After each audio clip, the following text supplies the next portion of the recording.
Warnings కూడా లేవు. తిప్పి కొడితే 200 సబ్స్క్రైబర్స్. ఏ వీడియో మీద పడింది అనేది మీకు అర్థమైంది అనుకుంటున్నాను థంబ్నెయిల్ చూసి. కాపీరైట్ స్ట్రైక్ అనేది ఎలా వర్క్ అవుతుందని నాకు ఐడియా ఉంది. యాక్చువల్లీ ఎవరిదైనా కంటెంట్ అనేది 8 సెకండ్స్ లోపే ఉండాలి యూజ్ చేసినప్పుడు. అసలు నాకు తెలిసి ఈ వీడియోకి ఎందుకు స్ట్రైక్ వేశారనేది నాకు ఒకటే అనుకుంటున్నాను నేను. కొంచెం స్టోరీ పరంగా ఏమన్నా డీకోడింగ్స్ ఉంటే అవి కూడా చెప్తూ ఉంటాను. కల్కి కూడా అలా చెప్పాను, అది నిజమైంది. అది సినిమాలో ఉంది. ఆ పాయింట్ ఏంటో కూడా మీకు తెలుసు. ఇఫ్ ఇన్ కేస్ మీరు ఆ వీడియో చూడకపోతే ఒకసారి చూడండి. దీంట్లో కూడా అలాగే నాకు అనిపించిన స్టోరీ ఏదైతే ఉంటుంది అనుకుంటున్నానో ఆ ట్రైలర్లో ఒక క్లిప్ని తీసుకొని నేను స్టోరీ ఏముంటుంది అనేది చెప్పాను. మేబీ దీనికి కూడా జరుగుతాయా అనేది తెలియదు, ఎందుకంటే నేను కొత్త. నేను వాళ్ళకి మెయిల్ కూడా చేశాను. నా మిస్టేక్స్ ఏమైనా ఉంటే చెప్పండి, నేను వాటిని ట్రిమ్ చేస్తాను, రెక్టిఫై చేసి మళ్ళీ రీఅప్లోడ్ చేసుకుంటాను అని మెయిల్ పెట్టాను. No reply. దానికి చాలా మ్యాక్సిమం స్ట్రైక్ వేసినప్పుడు ఏమి రిప్లై ఇవ్వరు అనుకుంటా. యాక్చువల్లీ నాకు పడింది కూడా సినిమా తీసిన సంస్థ నుంచి కాదు.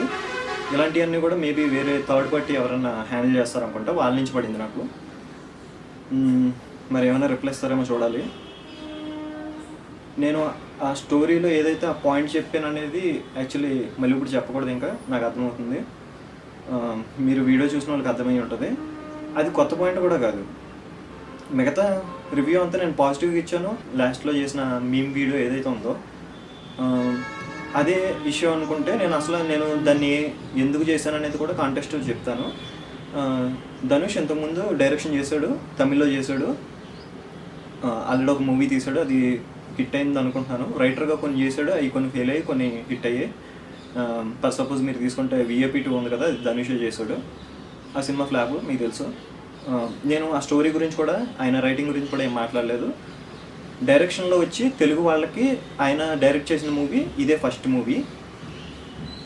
సో తెలుగు వాళ్ళకి ఇది ఫస్ట్ మూవీ కాబట్టి దాంట్లో ఉన్న డైరెక్టర్స్ ఇలా స్టోరీ చెప్పడానికి వెళ్తే ఏం ఫీల్ అవుతారు అనేది కామెడీ వేలో, ఫన్ వేలో నేను అది మెన్షన్ చేస్తూ చేశాను అనమాట.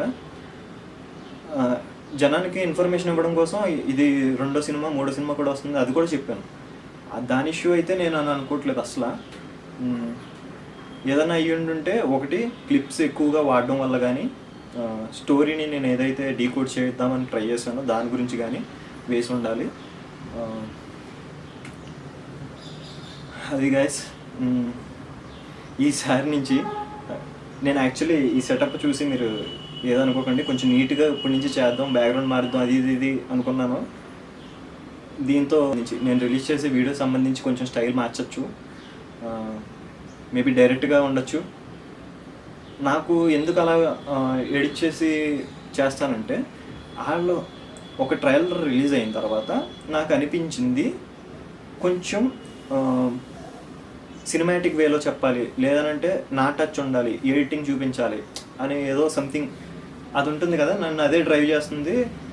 యాక్చువల్గా రివ్యూవర్స్ అందరూ ట్రైలర్ వచ్చిన అదే మినిట్లో లైవ్ పెట్టి రియాక్ట్ అయ్యి ఎలా ఉందనేది, ఒకవేళ బాగోపోతే దాన్ని రోస్ట్ చేయడం అనేది ఇవన్నీ చేస్తున్నారు.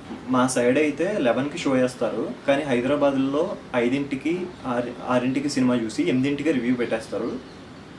దానివల్ల చాలా లాస్ ఉంటుంది ప్రొడ్యూసర్స్కి.